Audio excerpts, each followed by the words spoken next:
మీకు నాకు ఎటువంటి సంబంధం లేదు అని తెగేసి చెప్పాడు ఆబి. ఇది నీ ఆఖరి మాట అయితే నా ఆస్తిలో చిల్లి గవ్వ కూడా నీకు రాదు ఆబి. డబ్బు వస్తుందన్న గర్వంతో నువ్వు ఇలా మాట్లాడుతున్నావో నాకు తెలుసు. అహంకారం తలకెక్కిన మురళీ గారు తనెంత తప్పు చేస్తున్నాడో ఆ క్షణం గ్రహించకుండా మాట్లాడారు. మీ డబ్బుల కోసం ఆశపడాల్సిన అవసరం నాకు లేదు. కష్టాన్ని నమ్ముకున్నవాడు చెడిపోలేదు. మీరంటున్న ఆ డబ్బులు నేను సంపాదించగలను. ఇక మీకు నాకు ఎలాంటి సంబంధం ఉండదు. గుడ్ బాయ్ అని చెప్పి కారు ఎక్కుతూ మేఘనాని చూశాడు. నేను నీతో వస్తాను బావా అంది మేఘన. మేఘన, ఏం మాట్లాడుతున్నావు నువ్వు అన్నారు ఆమె నాన్నగారు. ఆస్తి అభికి రాదని చెప్పడంతో ఆయన అప్పటికప్పుడు వేరే పథకాలు కూడా వేశారు. మరి ఇప్పుడు కూతురు ఏ డబ్బు లేని అభితో వెళ్తే ఎలా? పాపని చూసుకుంటానని బావకి మాటిచ్చాను నాన్న. మీరు ఏమనుకున్నా బావతో నేను ఉంటాను. బావ ఎక్కడ ఉంటే అక్కడే ఉంటాను అని చెప్పి కారెక్కింది మేఘన. మురళి, ఏం చేస్తున్నావు అర్థమవుతుందా? చెట్టంత కొడుకుని దూరం చేసుకుని నువ్వు సాధించేది ఎవరి కోసంరా అన్నారు విశ్వనాథ్ గారు. నాన్న, మీరు పెద్దవారు. ఇంత జరుగుతుంటే నాకు ఒక్క మాట చెప్పకుండా మనవడిని వెనకేసుకొస్తున్నారా అని తండ్రి మీద కూడా ఎగిరాడు. నీ కర్మని ఎవ్వరూ మార్చలేరు, అనుభవించని చెప్పి కారెక్కగా కార్ కాంపౌండ్ దాటింది. ఇప్పుడు ఎక్కడికి వెళ్దాం అభి అడిగారు ఆయన. బిజినెస్ చూసుకుంటున్నప్పటి నుంచి సేవ్ చేసిన మనీతో కొన్న ఇల్లు ఉంది తాతయ్య. అది అను పెళ్ళికి గిఫ్ట్గా ఇచ్చి తనని సర్ప్రైజ్ చేయాలని ఆ ఇంట్లో తను పిల్లా పాపలతో సంతోషంగా ఉంటే చూడాలనుకున్నాను. కానీ ఇప్పుడు ఆ ఇంట్లో పాపని పెంచుతాను.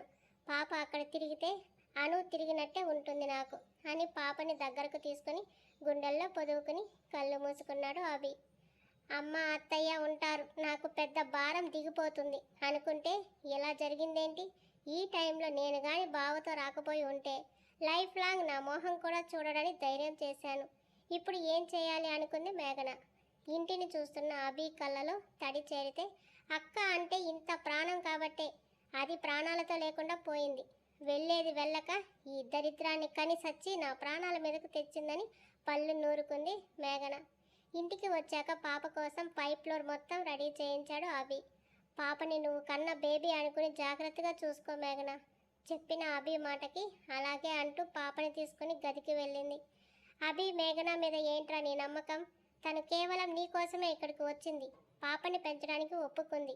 అలాంటిది పాపని జాగ్రత్తగా చూసుకుంటుందన్న నమ్మకం ఎలా వచ్చింది నీకు అడిగారు తాతయ్య. తాతయ్య, ఇప్పుడు నమ్మకం కాదు, పాపకి అమ్మ అవసరం. ఆడపిల్లగా పాపని తను చూసుకుంటుంది అని నమ్ముతున్నాను. అను విషయంలో తను చేసిన పొరపాటు పాపని పెంచుతూ సరిదిద్దుకుంటుందని ఛాన్స్ ఇచ్చాను. శత్రువుని దూరంగా కాదు, మన పక్కన పెట్టుకుంటేనే వాళ్ళ ఎవ్రీ స్టెప్ మనకి తెలుస్తుంది. ఇప్పటికే అను మరణంతో చాలా కృంగిపోయాడు అభి. పైకి చెప్పకపోయినా అతని ముఖంలో ఆ బాధ స్పష్టంగా కనిపిస్తుంది. ఇంకా ఏం మాట్లాడలేకపోయారు తాతయ్య. మీరు అక్కడికి వెళ్ళండి తాతయ్య, నా గురించి ఆలోచించకండి. నిన్ను వద్దన్నవాడు నా కొడుకు అయినా సరే నాకు వద్దు అభి, నీతోనే ఉంటాను అన్నారాయన. లేదు తాతయ్య, మీ అల్లుడు బుద్ధి తెలిసిందే కదా. గుంటనక్క నాన్నకి మాయ మాటలు చెప్పి బ్రెయిన్ వాష్ చేసి ఆస్తిని బిజినెస్ని లాక్కుంటాడు. మీ కష్టార్జితం కూడా ఉంది అందులో. అది పరులకు పాలు అవడం నాకు ఇష్టం లేదు. మోసపోని అభి, ఒక్కసారి పడితేనే కదా అసలు వాళ్ళు ఎవరో మోసగాళ్ళు ఎవరో తెలిసేది. ప్లీజ్ తాతయ్య, నా మాట విని వెళ్ళండి. వెళ్తాను, కానీ నాకు నువ్వు మాట ఇవ్వు, బిజినెస్ని వదలను అని. లేదు, ఒక్కసారి వద్దనుకున్న దానికోసం మళ్ళీ ఆశపడను తాతయ్య. నువ్వే అన్నావు కదరా అది నా కష్టార్జితమని. మరి మీ తాతయ్య కష్టాన్ని అలా దొంగల పాలు చేస్తావా? నీకు నా షేర్స్ని ఇస్తాను. నా మనవరాల కోసం నేను పాపకి ఇస్తున్న బహుమతి ఇది. కాపాడుతావో వద్దని వదిలేస్తావో నీ ఇష్టం. నీకు ఓకే అంటే నేను ఆ ఇంటికి వెళ్తాను, లేదంటే లేదన్నారు ఆయన. తాతయ్య బలవంతంతో సరే అన్నాడు అభి. మురళీ గారితో కూడా అదే మాట చెప్పి అభిని ఏమైనా అంటే ఆనాడే నేను చచ్చినట్టు అని వార్నింగ్ ఇవ్వడంతో కామయ్యాడు. ఆ రోజు నుంచి అటు కొడుకు దగ్గర ఇటు మనవడి దగ్గర ఉంటున్నానమ్మా అన్నారు విశ్వనాథ్ గారు స్వప్నతో. మేఘన చూసుకుంటుందని నమ్మి వాడు నాతో పాటు ఆఫీస్కి రావడం మొదలు పెడితే ఆ రాక్షసి ఏం చేసిందో తెలుసా తల్లి? పసిదానికి పాలు పట్టేది కాదు, తన డైపర్స్ మార్చకుండా అను మీద కక్ష, కళ్ళు తెరవని పసి ప్రాణం మీద చూపించింది. ఆకలికి గుక్క పట్టి ఏడుస్తున్న పాపని గదిలో పెట్టి ఏడుపు వినపడకుండా టీవీ పెట్టేది. సరిగా 10 రోజులకు పాపకి బాగా ఆరోగ్యం చెడిపోయింది. బిజినెస్లో అప్పుడప్పుడే పైకి వస్తున్నాడు అభి. పాపతో హాస్పిటల్స్ చుట్టూ తిరుగుతుంటే నా గుండె తరుక్కుపోయింది. పాపకి సరిగా పాలు పట్టక, ఆకలితో సగం అనారోగ్యమైతే టైంకి డైపర్స్ మార్చక స్కిన్ అలర్జీ వచ్చిందని చెప్పాడు పిల్లల డాక్టర్. ఆ విషయం విన్న అభి మరో నిమిషం మేఘనాని బయటకు గెంటేశాడు. నువ్వు నేను పాపకి పేరెంట్స్ అని అగ్రిమెంట్ కూడా రాసుకున్నామని, ఇది కోర్టులో వేస్తే నీ మీద కేసు ఫైల్ అవుతుందని బెదిరించింది మేఘన. వేటికి బెదరలేదు అభి. దిక్కున్న చోట చెప్పుకోమన్నాడు. ఎలాగైనా పాప పోతే అభి ఒంటరివాడు అవుతాడు. అది ముందు జరగాలని కసిగా అనుకొని మురళితో కలిసి ఇంట్లో వాళ్ళతో అభి తనని కొట్టాడని, పాపే ప్రాణం అన్నట్టుగా బిహేవ్ చేస్తున్నాడని వాడి మీద లేనిపోనివి కల్పించి వాళ్ళ నాన్నకి అభి మీద మరింత ఆగ్రహం తెప్పించి తండ్రి కొడుకుల గొడవకి ఆజ్యం పోసింది. మేఘన బుడిబుడి రాగాలతో మురళిని రెచ్చగొట్టి తీసుకువచ్చింది. కొడుకు తండ్రి కొడుకుల మధ్య మళ్ళీ పోట్లాట జరిగింది.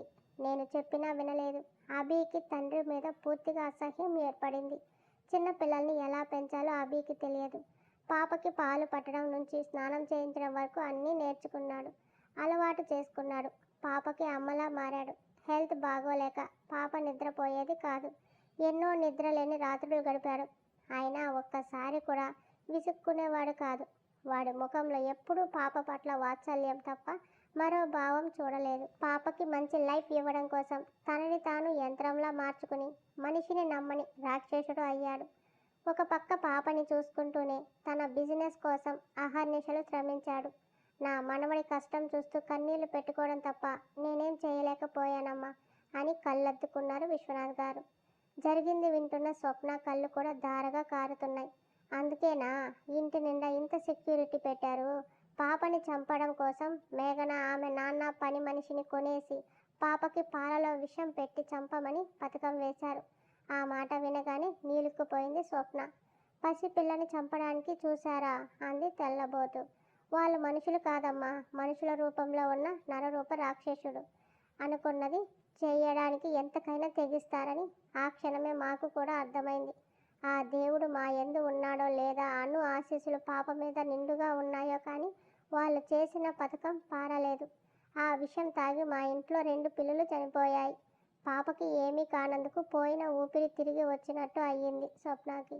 ఆ రోజు నుంచి అభి పూర్తిగా రాక్షసుడుగా మారిపోయాడు. మనిషిని నమ్మడం మానేశాడు. తన వాళ్ళు తన ఇంటి రక్తం పంచుకు పుట్టిన బిడ్డని చంపడానికి కూడా వెనకాడలేదని తెలిసి అభి రక్తం మరిగిపోయింది. నేను కానీ అడ్డుపడకపోయి ఉండుంటే వాళ్ళని అక్కడే ముక్కలు ముక్కలుగా నరికేసేవాడు. తర్వాత జరిగే పరిణామాలకి వాడికి ఏమైనా అయితే పాప అనాథగా మారి ఒంటరి అయిపోతుంది. నా కొడుకు పట్టించుకోడు. ఇవన్నీ ఆలోచించి వాడిని శాంతింపచేశాను. మనసులో ఆగ్రహం తన్నుకు వస్తున్నా కేవలం పాప కోసమే అన్నింటినీ నిబ్బరంగా భరించాడు. ఇంకా అక్కడితో ఆ ఇంటికి వాడికి మధ్య ఉన్న సంబంధ బాంధవ్యాలు పూర్తిగా పోయాయి. అభి ఒక రోబో అయిపోయాడు. పాపని కనురెప్ప ఆర్పకుండా చూసేలా అన్ని ఏర్పాట్లు చేసుకున్నాడు. తను నమ్మితే తప్ప పాపను తాకడానికి వీలు లేకుండా చేశాడు. పాపని తన గుండెల్లో పెట్టుకుని పెంచాడు. 4 ఏళ్ళు అయినా పాప నడవడం లేదు, మాట్లాడటం లేదు. తన ప్రవర్తన కూడా అందరి పిల్లల్లా లేదని అనుమానంతో డాక్టర్కి చూపిస్తే తెలిసింది పాపకి డౌన్ సిండ్రోమ్ అని. అది బై బర్త్నే వచ్చిందని. అభి ప్రాణం వెల్లవెల్లాడింది. అను గుర్తుగా మిగిలిన పాపని విధి ఇంకా ఎందుకు వంచాలని చూస్తుందని ఆవేశం ఆవేదనతో వాడికి దేవుడి మీద నమ్మకం పోయింది. పాపకి ఫుడ్ నుంచి ట్రీట్మెంట్ వరకు అన్నీ తనే చూసుకుంటూ ఉన్నాడు. ఈ వ్యాధి గల పిల్లలు కోలుకోవడం అయితే జరగని పని. కానీ ఓపిక మేరు పర్వతంలా ఉంటే అందరిలా కాకపోయినా కాస్తలో కాస్త కోలుకోవచ్చు. అది కూడా ఏజ్ పెరిగే కొద్దీ అని చెప్పారు. అప్పటి నుంచి పాపకి ప్రతి ఒక్కటి తనే స్పెషల్ కేర్ తీసుకొని చూసుకోవడం మొదలుపెట్టాడు. ఆఫీస్ వర్క్తో అస్సలు తీరిక లేకపోతుంటే పాపని చూసుకోవడం ఇబ్బంది అవుతుందని కేర్ టేకర్స్ని కొందరిని అపాయింట్ చేసిన వాళ్ళు పాపకి తమ ప్రేమను పంచలేకపోయారు అని చెప్పడం ముగించారు ఆయన. డబ్బు ఉంటే ఆనందం సుఖం అన్నీ కాళ్ళ దగ్గరికి వస్తాయనుకున్న తనకి డబ్బుతో కొనలేని వాటిలో మొదటిది ఆరోగ్యం అయితే రెండోది ఆనందం అని అప్పుడు అర్థమైంది. హరిణి అమ్మగారి ఫోటో ఉందా సార్ అని అడిగింది. తన పర్సులో ఉన్న అను అభి ఫోటో తీసి స్వప్నకి చూపించారు. స్వప్న కళ్ళు ఏవో పోల్చుకోవడానికి చూస్తుంటే తనని గుర్తుపట్టావా స్వప్న అని అడిగారు. ఎక్కడో చూసినట్టు ఉందండి. తను ఎవరో కాదు, నువ్వు ఆశ్రమంలో ఉండగా ఒక్కసారి కలిసింది, నీతో మాట్లాడింది కూడా. గుర్తు చేసుకో తల్లి. 10th పూర్తయ్యాక తన జీవన ప్రయాణం కోసం బతుకు పోరాటంలో పడిన స్వప్న అనుని మర్చిపోయింది అనే కంటే గుర్తు పెట్టుకోలేదు అని చెప్పాలి. అను కాలేజ్ చదివేటప్పుడు ఫోటో తీసి చూపిస్తూ ఇప్పుడు గుర్తుపడతావా అన్నారు. తను అంటూ నోటి మీద చేతులు నొక్కుకుంది. ఇప్పుడు జ్ఞాపకం వచ్చిందా? తనతో నేను మాట్లాడానండి. స్వప్న కళ్ళలో నీళ్లు సుడులు తిరుగుతుంటే, అవునమ్మా, అను గతంలో నువ్వు ఉన్నావు. తనకి నువ్వంటే అభిమానం కూడా. నీ దగ్గరికి రావాలని చూసినప్పుడే మురళి దాన్ని కొట్టి తిట్టి అమెరికా పంపించేశాడు. స్వప్నకి దుఃఖం ఆగడం లేదు. హరిణికి కేర్ టేకర్ కోసం తీవ్రంగా ప్రయత్నిస్తున్న టైంలో నీ గురించి అను చెప్పడం గుర్తొచ్చి అభి నాతో చెప్పాడు. వెంటనే నీ కోసం వెతుకులాట మొదలైంది. ఇక్కడే ఉన్నా నిన్ను కనుక్కోవడం ఆలస్యం అయ్యింది. అయినా ఎటకేలకు దొరికావు. ఉద్యోగం చేస్తున్నావు, ఒంటరిగా ఉన్నావు, నీకంటూ ఎవ్వరూ లేరు. రారని నీ సేవాభావం తెలిసి మరింత ముచ్చటేసింది. అభికి నీ గురించి పూర్తి సమాచారం ఇచ్చి నిన్ను ఇక్కడికి తీసుకొస్తే ఎలా ఉంటుంది అని అడిగాను. అప్పటికి వచ్చిన ప్రతి ఒక్కరూ డబ్బు ఆశతో ముందు ఒప్పుకున్నా, తర్వాత పాపను చూసుకోలేక వెళ్ళిపోవడంతో విసుగుపడ్డాడు. డబ్బుతోనే ప్రతి మనిషి చెప్పేలా వింటారని ఎంత డబ్బు ఇచ్చైనా సరే నిన్ను కొనుక్కోవాలి అనుకున్నాడు. ఇందులో వాడి స్వార్థం అంటూ ఉందంటే అది కేవలం హరిణి కోసం మాత్రమే. స్వప్న, నీ మీద ఎలాంటి కోపం లేదు వాడికి. కానీ నాకు నమ్మకం నువ్వు అందరిలాంటి ఆడపిల్లవి కాదని చెప్పాను. నువ్వు ఎన్ని పరీక్షలు అయినా పెట్టు, స్వప్న నెగ్గుతుంది అని ఛాలెంజ్ చేశాను. నిన్ను కలిసిన అంత కర్కశంగా మాట్లాడాడు. నిన్ను తీసుకొచ్చి ఆ పక్కన ఉన్న పెంట్ హౌస్లో వేశాడు. ఎక్కడ ఉన్నా నీ గుణం కోల్పోలేదు. కోట గోడ లాంటి దృఢమైన నీ వ్యక్తిత్వంతో అభి మనసు కూడా గెలుచుకున్నావు. అందుకే పాప బాధ్యతను పూర్తిగా నీకు అప్పగించాడు. నీ మాటగా నీ ఆశయమైన అనాథాశ్రమాన్ని కట్టిస్తున్నాడు. పాపని నీ ప్రేమగా నీ ప్రాణంగా చూసుకో స్వప్న. నిన్ను వాడు గుండెల్లో పెట్టుకుని పూజ చేస్తాడు. అను గుర్తుగా మిగిలింది హరిణి మాత్రమే. ఆ పాప లేకపోతే వాడు రక్తం తాగే రాక్షసుడుగా మారుతాడని